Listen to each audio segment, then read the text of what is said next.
Naku mga idol, panalo ang Gila sa final tune-up game nila against Jordan, 75-61. Grabe ang ginawa ng Gilas mga idol. Hindi na talaga sila lumingon pa mga idol simula nung lumamang sila ng 11 points. Saktong-sakto naman mga idol na pumasok yung mga tikada sa tres ni na Calvin Uftana, Dwight Ramos, Scottie Thompson at Kevin Kimbao.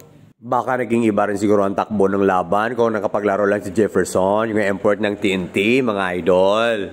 Samantala, silipin naman natin ng sa tingin ko pinakamahirap na kupunan na makakasagupa ng Gila sa first round, ang New Zealand All Blacks mga idol. Sila ay nakatakdang magsalpukan sa Agosto 7 sa ganap ng alas 11 ng gabi. Ang ganda pa naman ang build-up ng New Zealand mga idol. Napaka-flawless. Kaya lang tinalo sila ng Brazil mga idol, 85-68. Kung ating matatandaan mga idol, tinalo na ng Gilas itong Tall Blacks. Kaya lang, rumesba kaagad sila. Tinalo naman na nilang Gilas sa score na 87-70. Ngayon silipin natin kung paano nga ba tinalo ng Gilas ang Tall Blacks. Halika kayo mga idol at muli nating sariwain ang pagkapanalo natin sa Tall Blacks. Mauulit kaya nila ito ngayong Agosto 7? Antabayanan mga idol. Tax.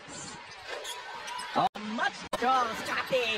Deliver Fajardo. Yep, but they fouled. Nice down to the pass to Justin Brownlee early. Catches deep. The post. Good block. Thompson. MVP to MVP. Scottie. Scottie launches from deep. Run here. Ramos. Oh, nice. Perez wants the lead back. And here. Dwight Ramos. Get a touch. Ramos lets it fly. Well, two more down low. He's done well. Get down by Soto. Second effort. We dominate. Brownlee with the attack. Justin against New Zealand. And saves it. Oh, no. Inside the paint against Thompson for the lead. In the pick and roll partnership with Justin Brown for that. Soto banging, spinning. Soto. Pass. Brownlee ahead. And Ramos misses. Also seeing his first action. And the play here in the fourth quarter. Soto has it on the elbow. Left. Converts Soto. Has it. Newsom launches. Bogdanovic. 3-point shot. Throw for Brownlee. They switch. Denied by Guy. They win it. The time. Get it up. On the feet. New Zealand for the first time.